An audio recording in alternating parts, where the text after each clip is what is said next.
Welcome to the Tipping Point Show. I'm Jimmy Evans. I have a very special teaching I want to do today. We're also going to talk about an issue in the news of incredible significance. And this is something I want to talk to you about from scriptures about the issue of famine and what's happening right now in Ukraine and Russia and other parts of the world.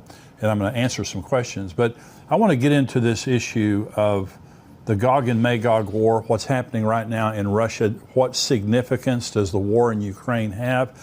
And I would just say right off the top, the Ukraine doesn't have a prophetic significance specifically as a nation. And the war that you're seeing right now between Russia and Ukraine could happen very quickly between China and Taiwan, Israel and Iran.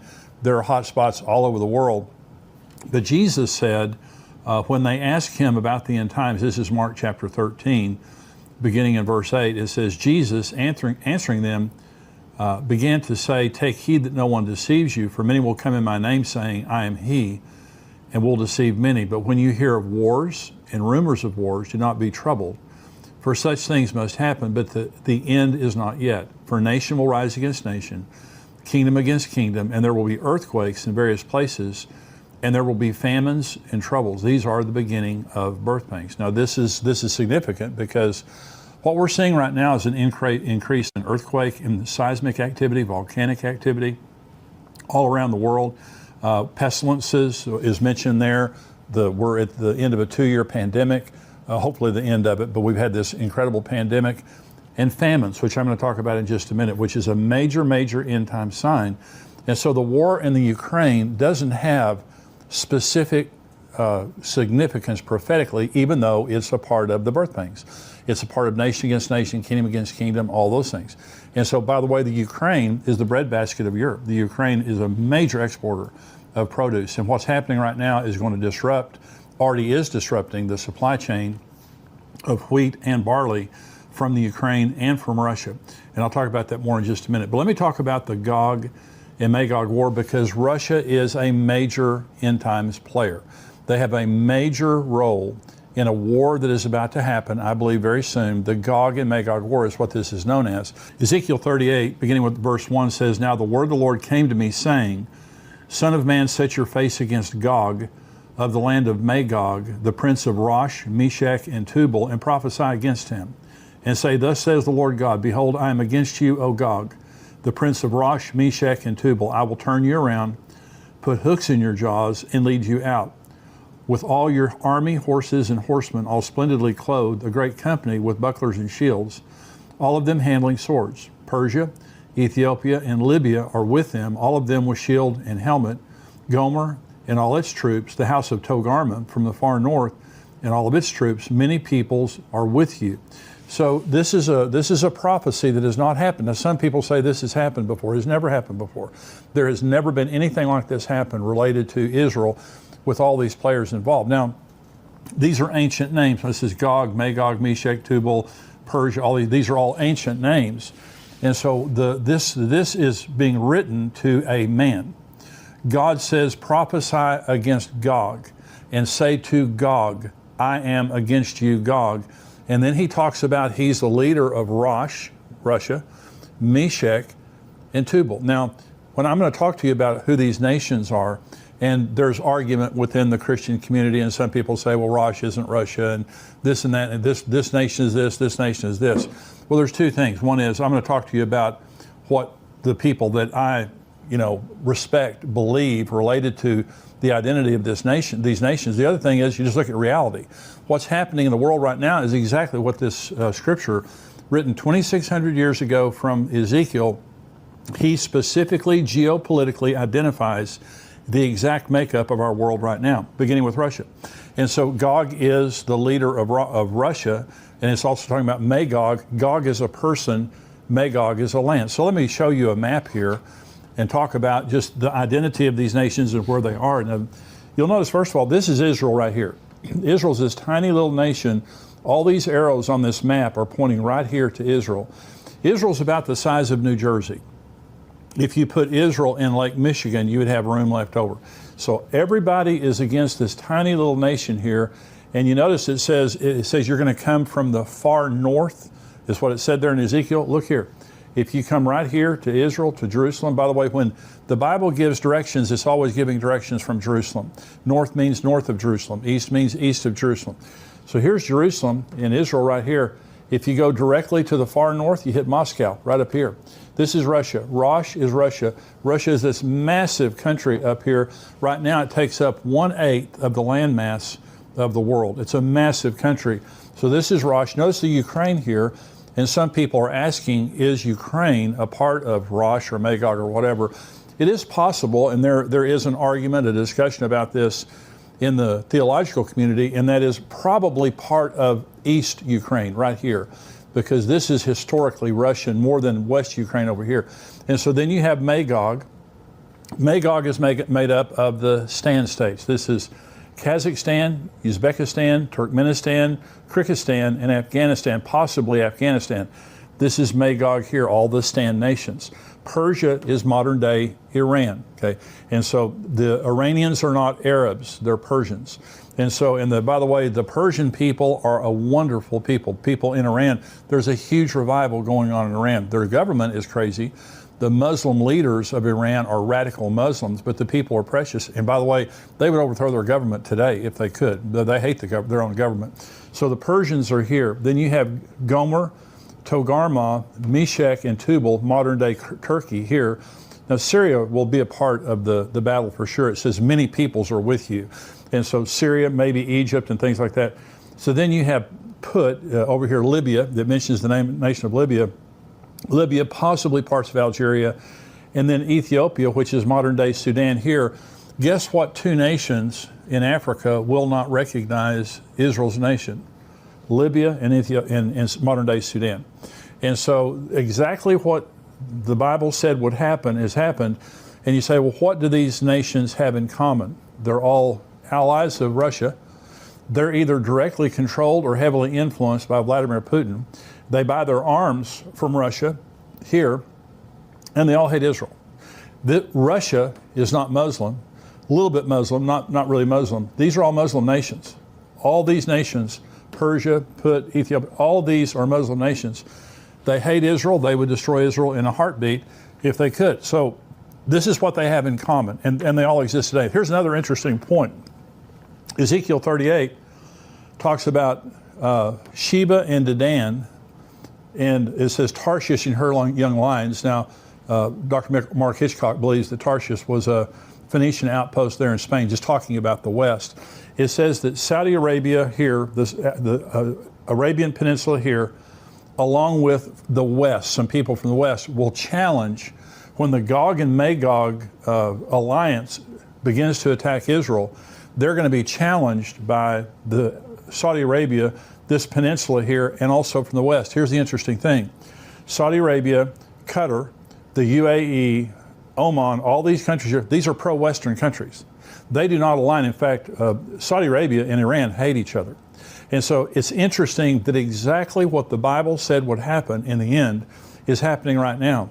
Because Saudi Arabia is very pro-American, has been historically. The UAE, Qatar, these kind of nations, they're making the Abraham Accords with Israel.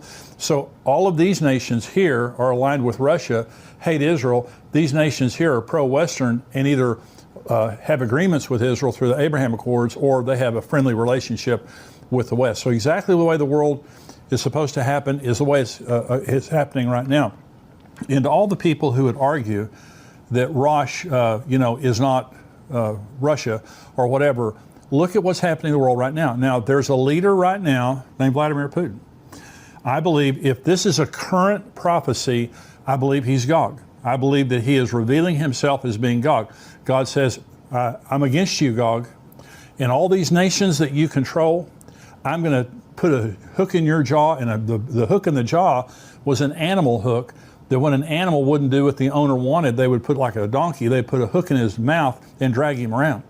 And God says, I'm going to tell you something, Gog. You're not the decision maker here. I'm going to use you for my own purposes. I'm going to put a hook in your jaw and drag you down to the mountains of Israel, and I will destroy you there. That's how this ends, by the way, is God personally destroys Gog and all of the forces that come with him. So why are they attacking Israel? This is an important question. Why would all these nations be attacking Israel? Well, this is what Ezekiel 38 says. It says, prepare yourself and be ready, you and all your companies that are gathered about you, and be a guard for them. After many days you will be visited. In the latter years you will come into the land of those brought back from the sword and gathered from many people on the mountains of Israel, which had long been desolate. They were brought out of the nations, and now all of them dwell safely. You will ascend, coming like a storm, covering the land like a cloud, you and all your troops and many peoples with you. Thus says the Lord God, on that day it shall come to pass that thoughts will arise in your mind, and you will make an evil plan. You will say, I will go up against a land of unwalled villages. I will go to a peaceful people who dwell safely, all of them dwelling without walls and having neither bars nor gates. Here it is, to take plunder and to take booty, to stretch out your hand against waste places that are again inhabited, and against a people gathered from the nations who have acquired livestock and goods, who dwell in the midst of the land. So there's three reasons that are given for the attack. The first is to take booty and plunder. In other words, to come and get what is valuable in Israel for yourself. The second is to stretch out your hand against the waste places that are again inhabited. They want the land back. That's what that means. This land that is inhabited by the Jews, you want to come and take that land back. The third reason is to stretch out your hand against a people gathered from the nations, Israel, on the mountains of Israel. This is Israel. They want to kill the Jews, they want to get the land back, and they want to take what's valuable. Well, there's two groups of people invading. There's Gog and those with him, the non-Muslims, the Russians, and then there are the Muslims from the other nations. Okay, so you have the Muslims, then you have the Russians. Well, they have completely different motives. So Russia, if you would have asked me 10 years ago, why would Russia invade Israel?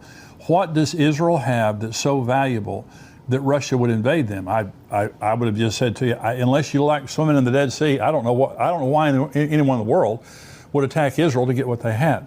Well, that was before Israel discovered 32 trillion cubic feet of natural gas off of their shore in the Mediterranean in the last 7 or 8 years. 32 trillion cubic feet of natural gas. Now you remember that Europe buys about a third of their natural gas and a lot of their oil from Russia. And they hate it. The Europeans hate buying their oil and natural gas from Russia because Vladimir Putin manipulates them constantly that he's going to shut their gas off unless they do this or that. So they're trying to get away from him. And because of the invasion of Ukraine, there was a Nord Stream 2 pipeline being built from Russia to Germany. They shut that off. The Russians are going to lose tremendous amounts of natural gas business in oil business because of this invasion of the Ukraine. By the way, until last week, the United States of America, were buying 100,000 barrels of oil a day from Russia. We've shut off our Keystone Pipeline. We've shut off all this other exploration of oil and natural gas. And now the president called Saudi Arabia, and I believe it was the UAE, to ask them to sell us more oil, and they wouldn't return our phone calls. This is showing you the lack of respect the world has for America right now. And so Russia's losing their gas business.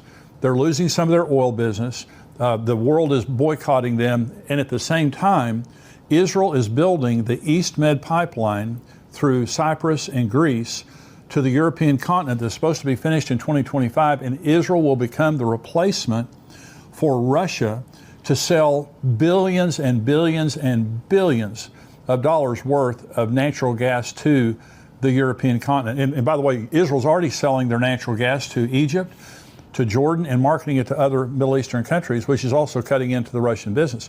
And so Russia's furious at Israel right now because Israel denounced the invasion of the Ukraine. The day after they denounced the invasion of the Ukraine, the Russian ambassador to the United Nations said that they no longer recognize the Golan Heights as belonging to Israel, which is extremely significant because the Golan Heights is on the Syrian border. The Russians are there, the Iranians are there, the Syrians are there.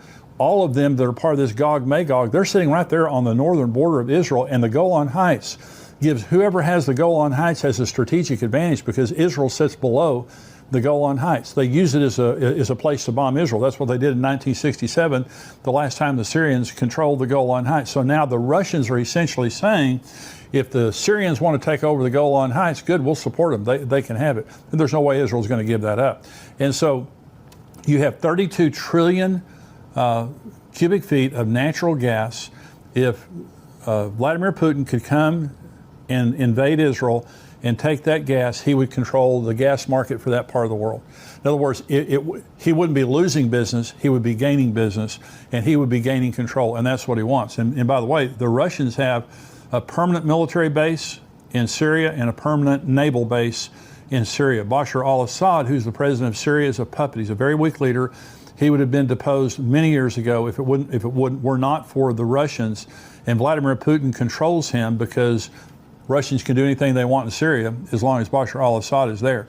And so this is the Russians have a completely different motivation for invading Israel. The Muslims have another motivation, and that is they want to kill every last Jew in Israel. Many of the Muslims say this: we're not going to be satisfied until the last Jew drowns in the Mediterranean Sea, and they mean it. They want to kill the Jews, and they want to take the land back and Jerusalem. They want Jerusalem as their valued prize. The leader of Turkey, Erdogan. You have the leaders of Iran. Many of the Jewish leaders, obviously the Palestinians, they dream of the day when they drive the Jews from the land and they take back their cherished prize of Jerusalem and also the Temple Mount. Now, eschatology is what I'm training you in right now, what I'm teaching right now. Eschatology is a study of the end times. So the Bible is full. About a third of the Bible is prophecy. Most of it's end time prophecy. So the Bible's full of eschatology. Well, so is Islam. Islam is the religion. Muslims are the people who practice Islam. So the Islamic faith, they have their own eschatology. They also believe in the end of the world. And they also believe Jesus is returning, by the way. And so let me talk about Iran, because Iran is the Islamic Republic of Iran. Iran is not controlled by political leaders, it's controlled by religious leaders. They have political leaders, but they're under the authority of the religious leaders of Iran. And so the leaders of Iran, the mullahs and the ayatollah, they believe that Allah, this is their eschatology, they believe that Allah has called them to destroy the Jews, to destroy Israel as a nation. And when they do that, that the hidden imam, who is their Messiah, will return with Jesus, and Jesus will then tell the world that he is a Muslim, and Jesus will call on the world to convert to Islam. That's their eschatology. So they believe, you have to understand, they believe that they have been called by Allah to destroy Israel. This is their call. Now, and they'll say to people, oh, we're not developing nuclear weapons to having arms. Baloney. And let me show you this. The hook in the jaw, God says, I'm going to put a hook in your jaw and drag you down. Different people have different opinions on what the hook in the jaw is. Here's my opinion. The Iranians have been enriching uranium for years, but it's believed that they now have enough enriched uranium to build a nuclear bomb. Benny Gantz, who's the defense minister of Israel, said last summer, I believe it was in August, maybe September, he said that the Iranians were 8 weeks away from having enough nuclear material to build one nuclear weapon, and it would only take 2 or 3 months after that to have enough for a second nuclear weapon. So it is believed right now that Iran has enough nuclear material for at least one bomb. Well, the second thing is they haven't had a delivery mechanism for that bomb until now. And now they have developed a missile, and I'll show you a picture of this missile here. This is the missile that the Iranians now have this missile, which has enough range on it to reach the nation of Israel, Jerusalem. And if you'll notice this inscription on the missile here to the left side of the missile, that Arabic inscription, this missile is named after a war where the Muslims defeated the Jews. In other words, they have built now a missile that can reach Israel, and they put Israel's name on it. So this is a very, very bad thing. Now, Israel put $5 billion in their budget this year to bomb Iran. They have been practicing military drills, massive military drills, practicing bombing Iran. They've told the Russians, if the Iranians don't stop enriching uranium, we're going to bomb them. They've told the United States, if they don't stop enriching uranium, we're going to bomb them. They have announced publicly, put it in their budget, they're practicing, they're going to bomb Iran. Iran is now enriching uranium. And by the way, in the talks in Vienna that have been happening, everybody walked away from the table this week in Vienna, or last week in Vienna, and the reason they walked away is because Iran said, okay, if we make this deal with you concerning our nuclear program, you can't sanction our dealings with Russia. We want open dealings with Russia. Well, guess who's helping them build their bombs and their nuclear program. Russia, there are Russians all through the nuclear installations there in Iran. They've been partners for many years. And so, and by the way, the deal that was on the table, that the Americans and the Russians, everybody were trying to talk Iran into signing this deal, it didn't take away Iran's nuclear materials, their enriched uranium. It didn't take away their centrifuges, and we were having to pay them billions and billions and billions of dollars just to make any deal with us. That's like having to tie a pork chop around your neck to get the dog to play with you. I mean, that's the most pathetic thing in the entire world. How pathetically weak are we that we're going to sit there and let this rabidly anti-Israel nation get a nuclear weapon? They have the fuel, they have the delivery mechanism. They have been saying for many years publicly, we will destroy the nation of Israel, very publicly. Their leaders, their top leaders have said constantly that we're the big Satan and Israel's the little Satan. And so they have said it, they're going to do it. Israel has said this, by any cost, we will never allow Iran to get a nuclear weapon, by any cost. Whatever happens. See, the world can sit and talk all they want to, but Israel's 700 miles away from Iran. Iran has a delivery mechanism, and it's believed they have right now, or maybe a few days or a few weeks away from having the nuclear fuel they need for that bomb. As soon as they get a bomb, they're going to shoot it at Israel. They already have Israel's name on the bomb. And so, in my opinion, Israel will bomb Iran. I put this in my book, Tipping Point, a year and a half ago when it came out, that I believe that Israel must bomb Iran. Iran is an existential threat to the nation of Israel. I believe when that happens, it will start World War III. It will start the GOG-MAGOG war, because Russia has threatened constantly, if the United States and or Israel acts against Iran, that Russia will step in and we'll have them to answer for it. So Vladimir Putin has already proven in the last few weeks he's a caged animal. I mean, first of all, he's an evil man. He's bombing nursing homes. He's bombing the kindergartens. I mean, the little school areas. He bombed a mosque last week and killed everybody in it that was hiding in the mosque. I mean, this guy's an animal. No reason whatsoever to attack a peaceful, sovereign nation, Ukraine. But he has invented that all these neo-Nazis and all these people, and the leader of the Ukraine is a Jew. And he's trying to convince the Russian people that they're neo-Nazis and all these Nazis that are running the Ukraine and all that kind of stuff. He invented this war because he's still grieving the fact that the Soviet Union fell. He was in the KGB. He was an agent for the KGB, and still humiliated over the fact that he calls it the most tragic incident in the world that happened in the 20th century was the fall of the Soviet Union. So he's still grieving over that. He wants to reassemble that. I believe he wants to take over parts of Europe. He's on the border of Poland right now, bombing military bases there in Ukraine, just on the border of Poland there, which is a NATO nation. So this is a dangerous man. Again, if this is a current prophecy, I believe that he is Gog. I believe that Vladimir Putin is Gog. He's acting exactly like Gog will act, and he's exactly in the place where Gog will be scripturally, and he has great influence and control over all the nations listed there in Ezekiel 38. And so how does the war end? The war ends very tragically. God brings all this is again in Ezekiel 38. I'm not going to read it, but all the nations that attack Israel, there's an earthquake, there's hellfire, brimstone. Israel doesn't have to fire a bullet. God destroys them himself. And then there's the question of, when does this happen? Okay, when does this Gog and Magog coalition, when do they attack Israel? Well, there are four things that have to happen. According to Ezekiel 38, there are four requirements that have to be in place before the Gog and Magog coalition can attack Israel. First of all, Israel must be restored back to their land after it had long been desolate. Well, in AD 70, the Roman general Titus invaded Israel. 1.1 million Jews were killed.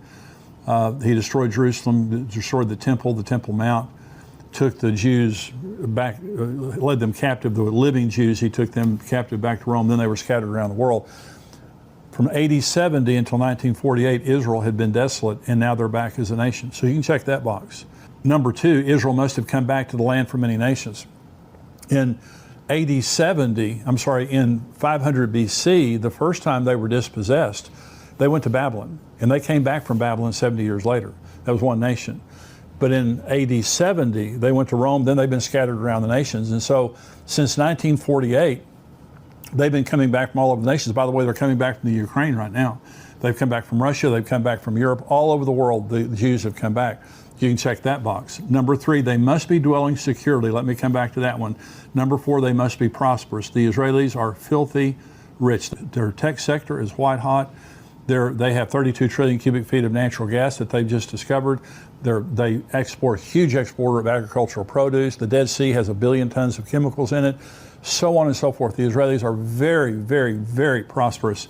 Let me go back to they must be dwelling securely, because this is where there is some disagreement among theologians as to, are the Jews dwelling securely? Well, they're by far the most powerful nation in that area of the world, by far. They're at peace with Egypt. They're at peace with Jordan. But let me quote a Jew here. Many of you will listen to Amir Safadi.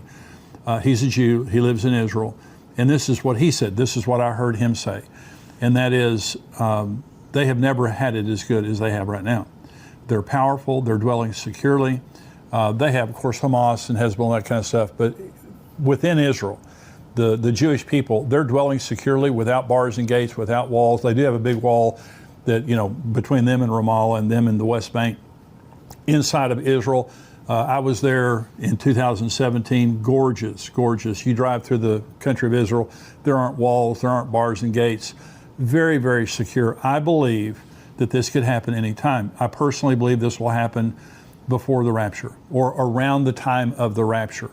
And so, because I believe this war will set up the agreement, the confirmation of a covenant between Israel and the Antichrist. That's my personal opinion. It says it's going to take 7 months to bury the dead and 7 years to clean up the debris. And so that would be during the tribulation period of time. I believe it can happen anytime. And I believe what we're seeing right now in the Ukraine is Gog. If this is a current prophecy, I believe that Vladimir Putin is Gog. If it's going to happen years in the future, well, Gog could be someone else, and someone else would arise. But I believe the Gog and Magog war is what you're seeing happening right now. Let me go into the news and talk about famine. Now, I want to read just several articles here. This is an article from Prophecy Newswatch, and it says, the biggest global food crisis of our generation is coming. And let me read you just a little bit of this because it's shocking. This is March 10th. Of this year, Michael Snyder. By the end of 2022, we're going to witness very serious shortages of food in many parts of the globe. In fact, World Bank President David Malpass is openly admitting that we are now facing, quote, a huge supply shock, close quote, as a result of the war in Ukraine. Of course, we were already moving into a global food crisis even before the war erupted. According to the United Nations, world food prices in February 2022 were 20.7% higher than they were in February of 2021. Fertilizer prices have gone absolutely nuts. Crop production is down all over the planet due to crazy weather patterns, and supply chain problems caused by the pandemic continue to create ongoing headaches. But now that Russia has invaded Ukraine, that is going to push this rapidly growing global food crisis to a level.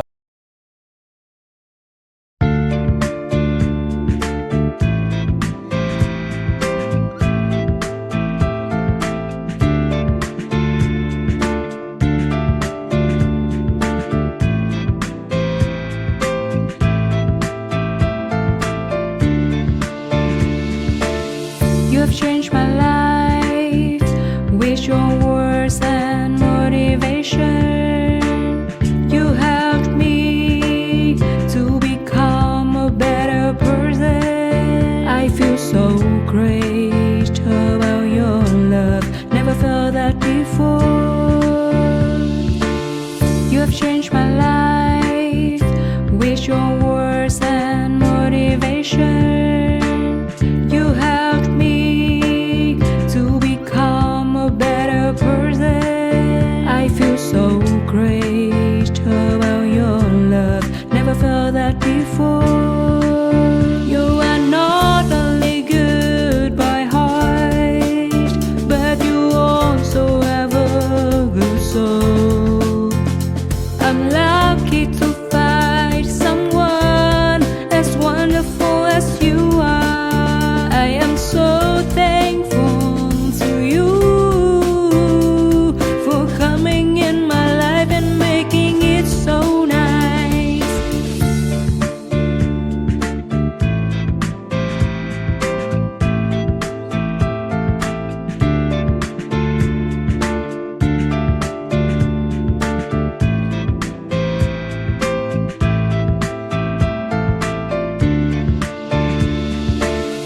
You have changed my life with your words and motivation. You helped me to become a better person. I feel so great about your love. Never felt that before. You have changed my life with your words and motivation. You helped me to become a better person. I feel so great about your love. Never felt that before. You are not only good by heart, but you also have a good soul. I'm lucky to find someone as wonderful as you are. I am so thankful to you for coming in my life and making it so nice. You are not only good by heart, but you also have a good soul. I'm lucky to find someone as wonderful as you are. I am so thankful to you for coming in my life and making it so nice.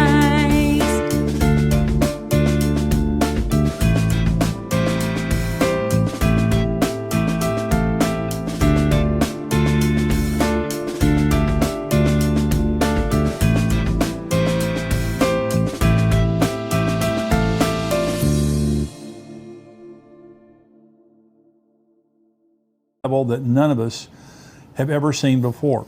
And then he goes on, I'm skipping down now. It says, right now the global price of food is the highest it has ever been. And Russia and Ukraine normally account for nearly a third of the world's wheat and barley exports. Nearly a third.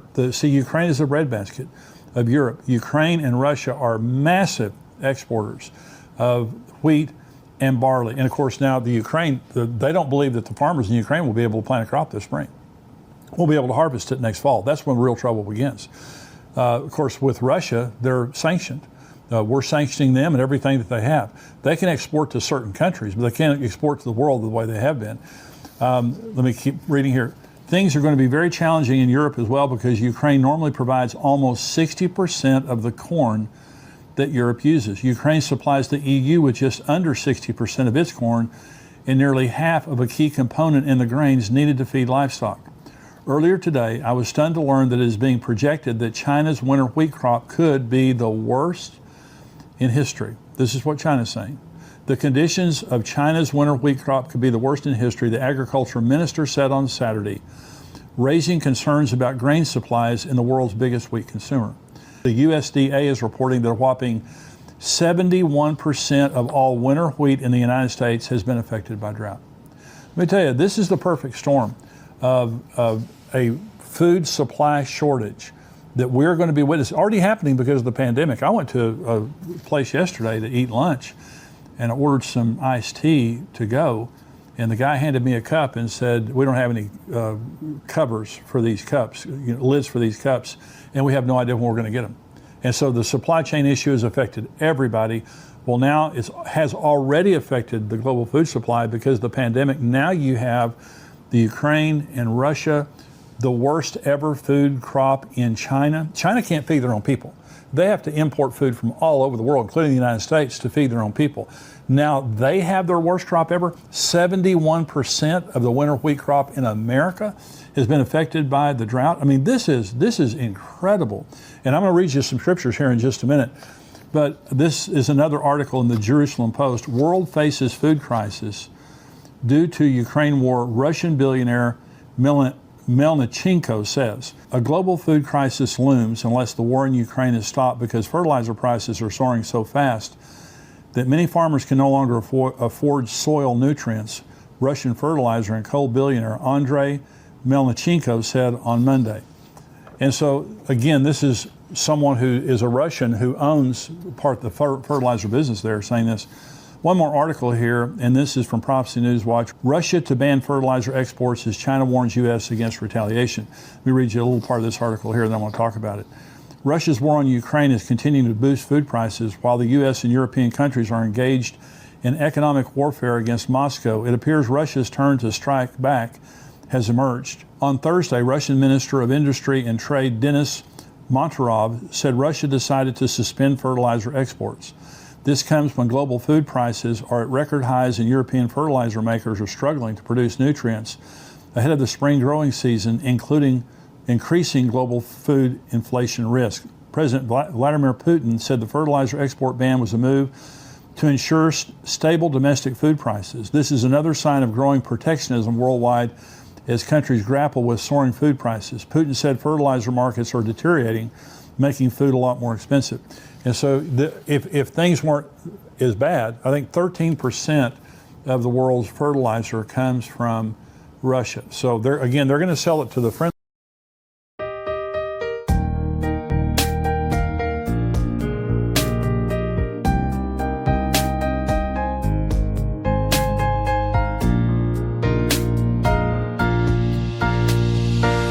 I wanna thank you for your unconditional love for me.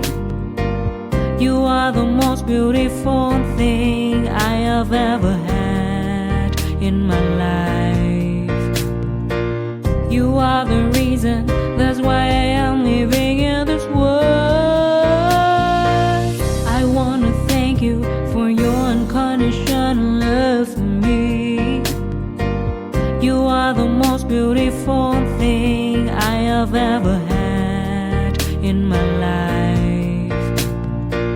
You are the reason, that's why I am living in this world. I admire the way you are always there for me. I admire the ways you always take care of me. I admire the way you give your all just to see a loving smile on my face. I admire the way you love me.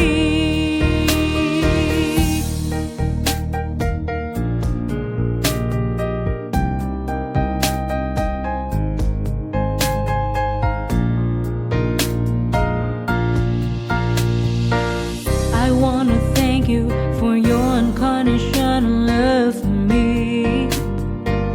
You are the most beautiful thing I have ever had in my life. You are the reason, that's why I am living in this world. I admire the way you are always there for me. I admire the ways you always take care of me. I admire the way you give your all just to see a loving smile on my face. I admire the way you love me. I admire the way you are always there for me. I admire the ways you always take care of me. I admire the way you give your all just to see a loving smile on my face. I admire the way you love me.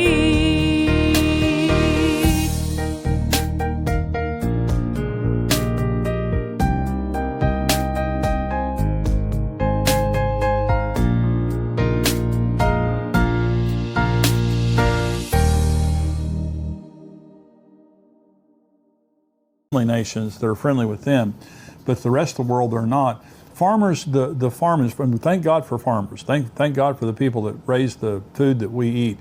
But farmers can't grow as much as they grow without being able to put nutrients into the soil. These fertilizers are extremely important. So now you have bad growing conditions. In China, in the United States, you have the war in Ukraine, which is affecting the Ukraine, and also Russia. And now you're having Russia holding back on its fertilizer exports, which is again going to affect many crops around the world and their ability to grow crops. This is the United Nations now, just a little article here from the United Nations I want to mention before I read these scriptures. Famine knocking at the door of 41 million worldwide. That was last year in 2021. This has grown significantly.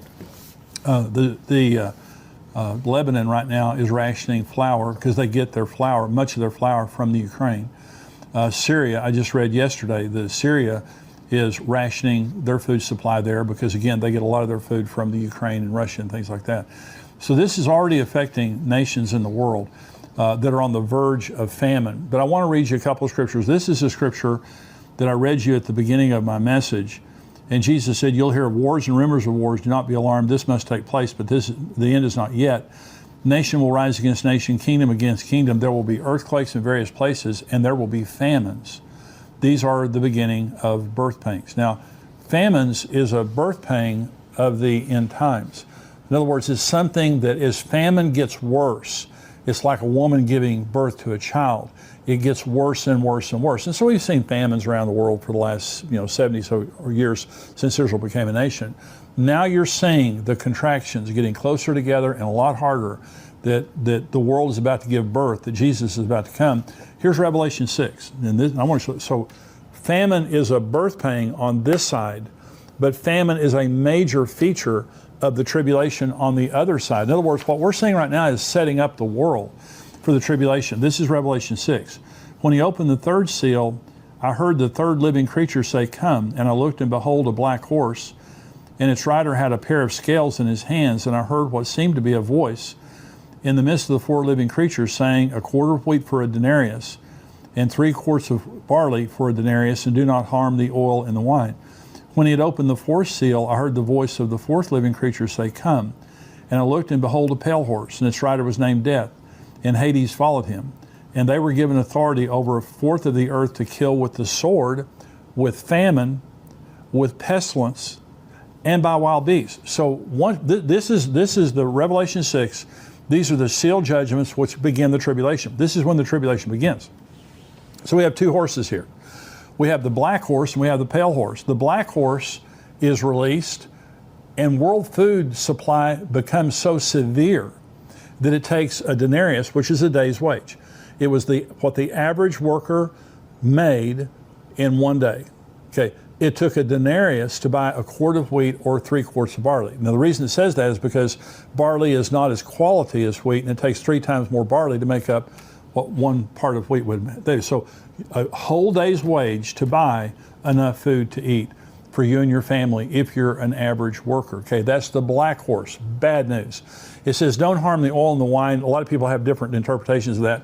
My interpretation of that is just simply the luxury items are everywhere. I mean, people have been raptured, people have been dead. If you want oil, this is olive oil, by the way, not petroleum. If you need olive oil or wine, you can have all you want. If you want something to eat, to live on, there's not very much around.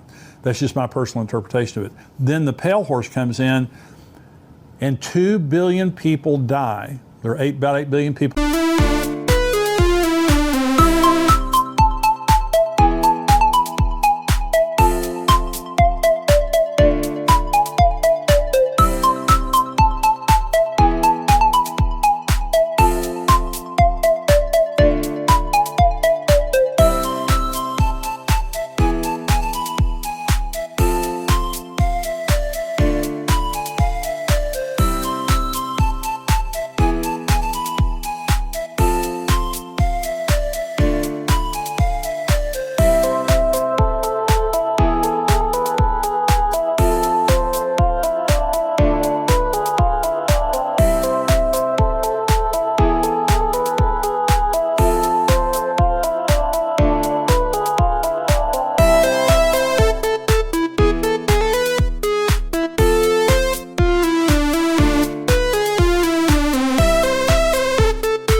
In the world right now, 2 billion people die, and many of them die by famine.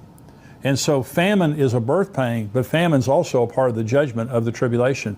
What I believe we're seeing right now is the world situation exactly paralleling what the scripture said would happen as a birth pain and as a judgment. Imagine when the rapture happens and 1 billion people leave, it even gets worse. Even though there are fewer people to feed, all the judgments begin to happen on the earth, and the food supply, people being killed, war, the rider on the red horse, by the way, peace is taken from the earth. You just think there's wars right now. You wail the tribulation, peace is taken from the earth. So I want to say all of this today to say we're living in very significant times. What does it mean? It means Jesus Christ is coming. Vladimir Putin is not in control. The Iranians are not in control.